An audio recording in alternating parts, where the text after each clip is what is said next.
सर्वे बालिकाः नमः नमः।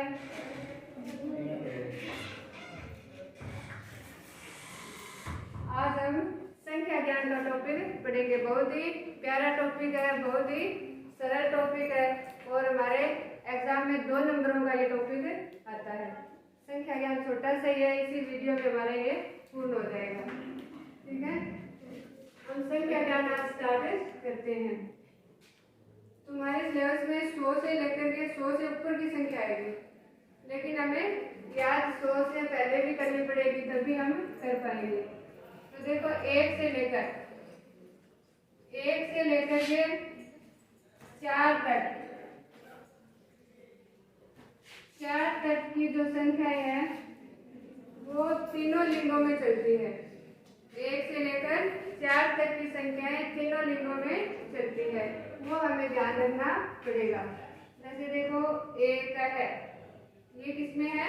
पुल्लिंग में। स्त्रीलिंग में क्या कहेंगे? एका। और नपुंसक लिंग में एकम। एक है, एका, एकम। इसी प्रकार से देखो दो पुल्लिंग में हो गया, द्वे स्त्रीलिंग में हो गया और द्वे ही नपुंसक लिंग में हो गया। स्त्रीलिंग और नपुंसक लिंग में दोनों जगह द्वे द्वे ही होता है और यहाँ पर दो होता है। इसी तरह देखो त्रय है, यहाँ पे तिस्र, स्त्रीलिंग में तिस्र होता है और यहाँ पे त्रीणी।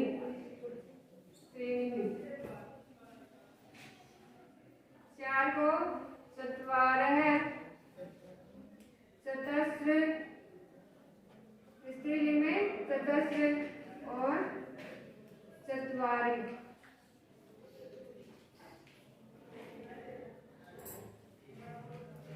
इनके वाक्य देखो कैसे होंगे। एक है, बालक है, गच्छति। यहाँ पे बालक पुल्लिंग है इसलिए एक है लग जाएगा। एका बालिका गच्छति, एका बालिका गच्छति। स्त्रीलिंग है इसलिए क्या हो गया? एका आ गया। एकम फलम पतति, एक फल गिरता है। इस तरह से हमें गिनतियों को याद करना है और ये हमारे अशुद्धि संशोधन में भी काम आएगा। अशुद्धि संशोधन का एक प्रश्न आता है हमारे 1 नंबर का, तो वहाँ पे हमें स्त्रीलिंग का वाक्य दे करके एक दे दिया जाएगा, तो हमें वहाँ पे एका करना होगा। ठीक है, आगे देखो सीधा 4 के बाद में सीधे चलना हमें। पंच, सठ, कोई भी शर्त नहीं लगाना है कहीं पर भी। अष्ट, नव, 10। 5 से लेकर के 10 तक कोई भी शर्त नहीं लगेगा। ठीक है, आगे हम 10 के बाद में एकादश, द्वादश, त्रयोदश या त्रयोदश कर सकते हैं, त्रयोदश, चतुर्दश। ये याद करोगे ना तभी आगे हमें 100 से ऊपर की संख्या याद होगी। जो याद करने वाली है वो हमें मैं लिख रही हूँ, बाकी हम ठीक से याद कर लेंगे। पंच 10, षोडश लिखेंगे। 16 को क्या लिखेंगे? षोडश। सप्तदश,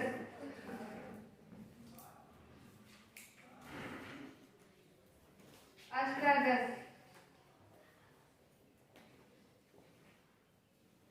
नवदश। 9, 10, 19 को क्या लिखते हैं? नवदश भी लिखते हैं और एकोनविंशति भी लिखते हैं।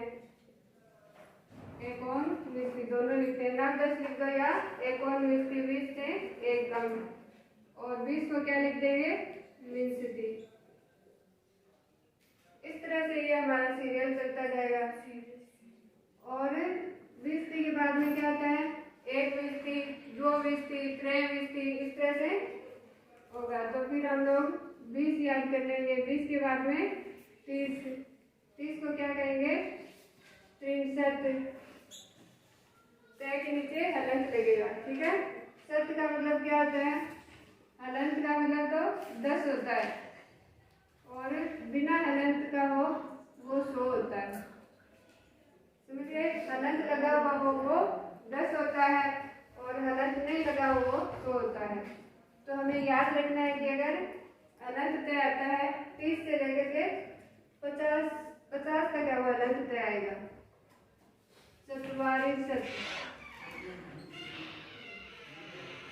चतुर्वारी सत्य को क्या कहेंगे? 40। 50 50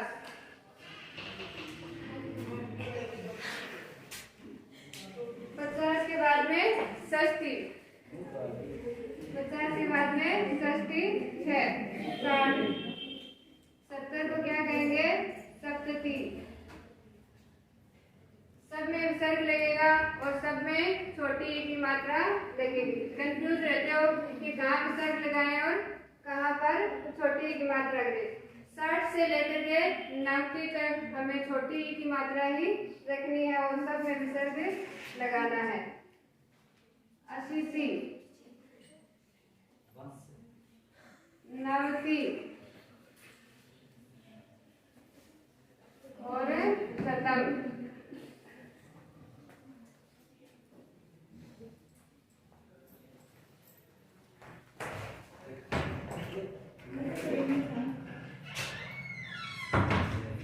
ये हमें याद रखनी है, ठीक है। तो तक मैंने लिख दिया। अब कोई भी संख्या लिखेंगे हम इनके आगे एकादश, त्रयोदश, चतुर्दश, पंच, षठ ये वाले जोड़ देंगे तो आगे वो हमारी संख्या बन जाती है। संस्कृत में हमें एक बात याद रखनी होती है कि जो छोटी संख्या होती है या संख्या की जो पीछे वाला दहाई का अक्षर होता है वो अक्षर क्या होता है? इकाई दहाई का अक्षर आगे आता है। जितनी भी संख्या होती है, सैकड़े की होती है, दहाई की होती है। जैसे देखो 88 है, दहाई की है। 705 है, ये सैकड़ा है। मतलब पीछे वाली संख्या क्या होगी? आगे आ जाएगी। 88 को क्या लिखोगे? 80 + 8 होती है, ठीक है। तो 8 को क्या कहते हैं?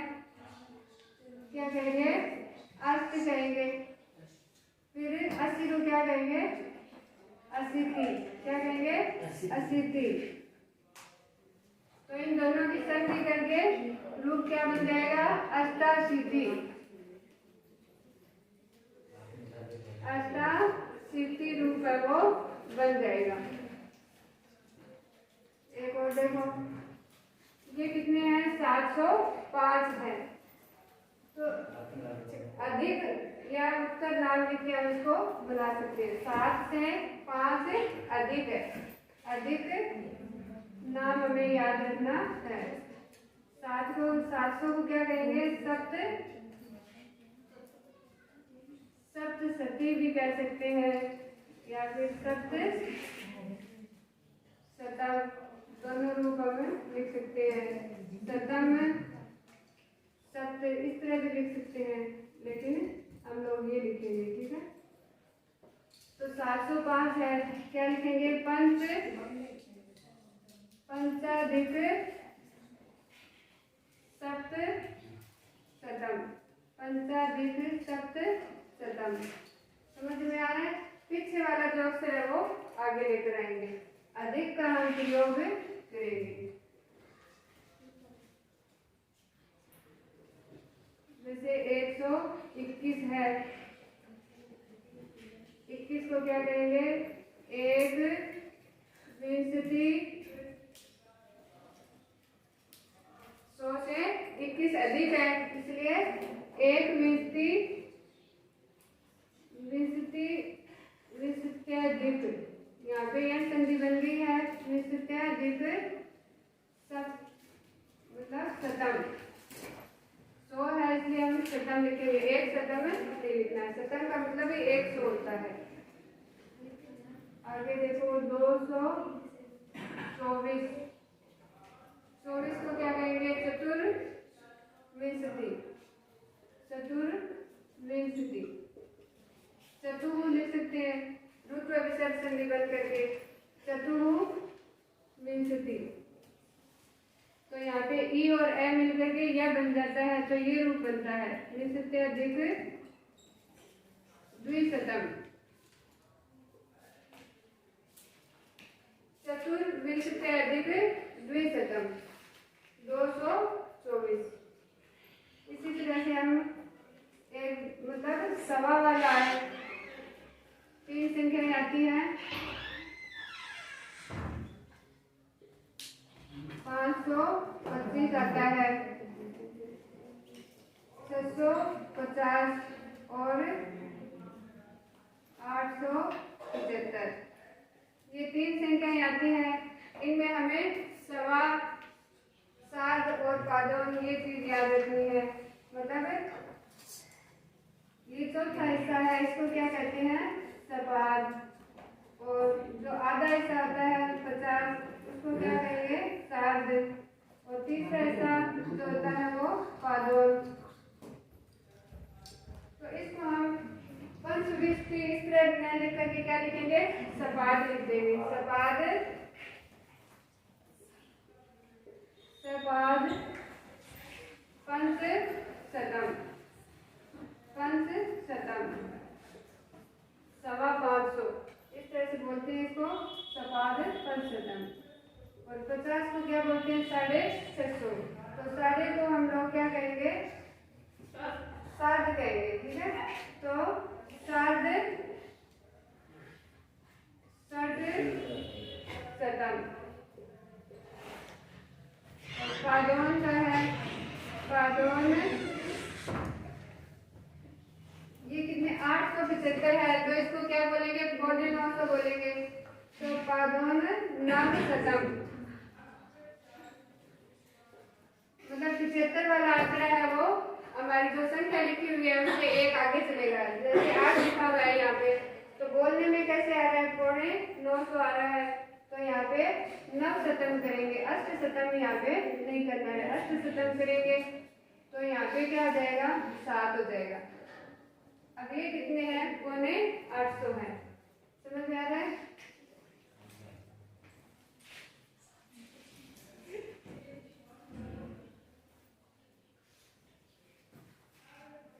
आगे देखो कुछ और संख्याओं का हम अभ्यास करेंगे। 100 से भी आगे कितने भी आ सकते हैं हमारे पास। जैसे देखो शतम, 100 को क्या कहेंगे? शतम। 1000 को सहस्रम,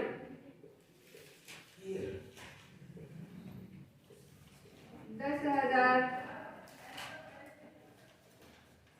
अयुतम,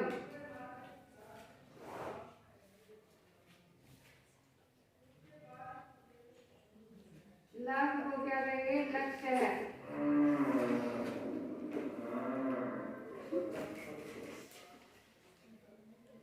10 लाख को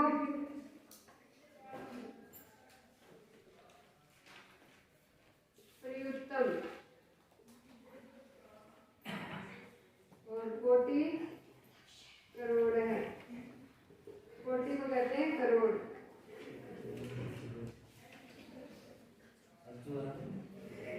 करोड़। इस तरह से ये संख्याएं हमें याद रखनी है। इस संख्या को याद रख के हम कोई सी भी संख्या बना सकते हैं। जैसे देखो 1000 को हम लोग सहस्त्र लिखते हैं, ये 2022 है, तो 2022 को कैसे लिखेंगे? 22 है वो पीछे ले आएंगे, ऐसे इसके टुकड़े कर लो पहले। 2000 प्लस 22 है, तो क्या करोगे? 22 को क्या कहेंगे? वो विंशति, विंशति अधिक द्विसहस्रम, द्विसहस्रम, वो विंशति अधिक द्विसहस्रम। कोई भी कितनी भी बड़ी संख्या ले लो, हमें पीछे वाली संख्या है वो आगे ला करके क्रम से उसको सही बैठाना है।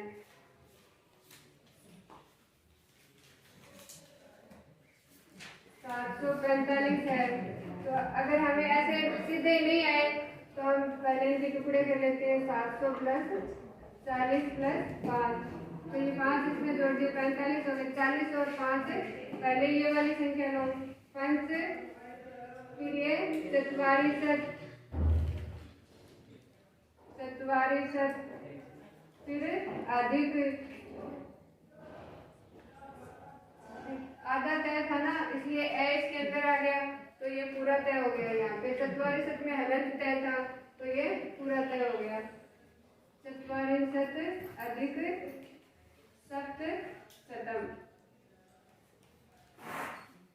सप्तशतम।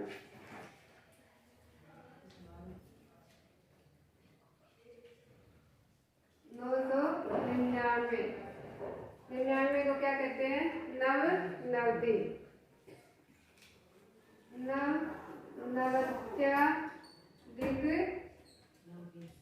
नवनवत्याधिक नवशतम, नवशतम।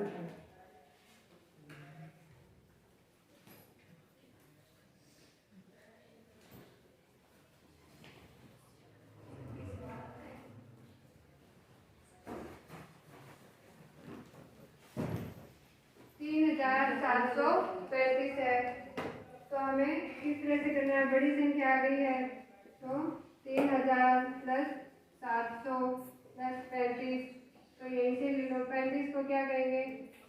और टुकड़े करो तो और कर लो, अब याद आ जाएगा। यहाँ से लो पंच, 30 को क्या कहेंगे? 63, अधिक, अधिक नाम लगा दो, अधिक,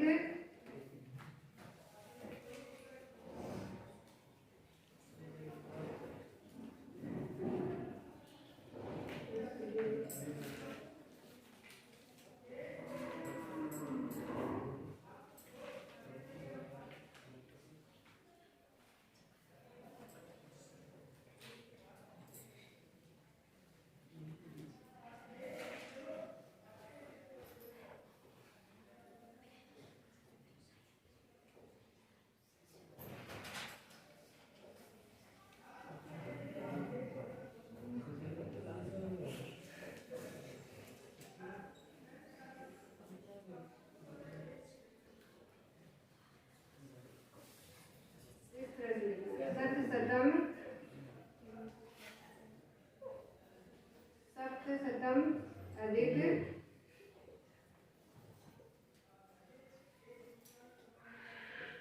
त्रयशतम या त्रिसहस्त्रम। पंचत्रिशत सप्तशतम अधिक त्रयसहस्त्रम। ठीक है, इस तरह से हमें गिनती लिखनी है।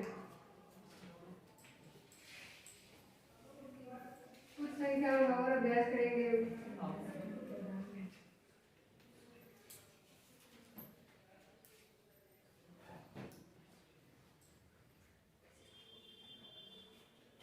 जैसे देखो 929, 535, 733, 2052, इस तरह से हम अध्ययन करेंगे। जैसे नवविंशति,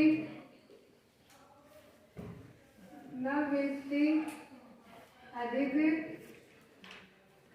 अगर संधि नहीं करनी आती है, भूल जाते हो तो ऐसे भी लिख सकते हैं, गलत नहीं होगा। नवविंशति अधिक नवशतम, 535 है। पंच त्रिशत अधिक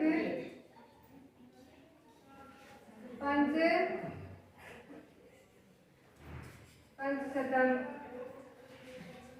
733,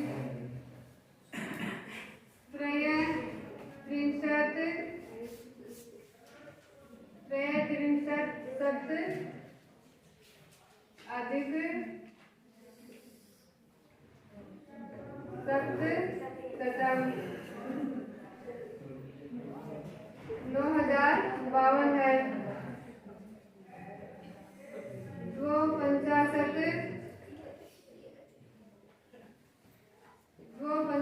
अधिक 9 सहस्त्रम।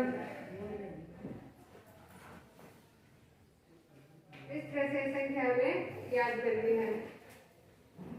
कोई भी संख्या है उसको छोटी वाली संख्या को पीछे ला करके हम लोग उस संख्या को संस्कृत में आराम से लिख सकते हैं। और ये याद रखना कि हमने इतने दिन संख्या ज्ञान की जगह घटी का दर्शन किया था, तो उसमें सात सपाद और पादों का अलग संख्या है, तो उसको तुम लोग अलग से याद रखना, कंफ्यूज मत होना कि घड़ी में तो 15 का क्या होता है, सवा होता है, 30 का 7 होता है और 45 का क्या होता है, पादों। ये तो गति का दर्शन का है। गति का दर्शन में हमने इतने दिन ये याद किए थे, लेकिन इस बार हमारे संख्या टॉपिक लगा है, तो इसमें थोड़ा सा हम लोगों को ध्यान रखना है कि यहाँ पे 25 जो संख्या है उसको क्या कहेंगे, सपाद। सपाद यानी सवा। 50 को यहाँ पे आधा कहते हैं, 60। 60 का मतलब साढ़े। और 75 का यहाँ पे 30 का हिस्सा आता है, ठीक है, पादोन, जिसको कौन बोलते हैं। समझ में आ गई ना सारी? यही है हमारी संख्या ज्ञान। धन्यवाद।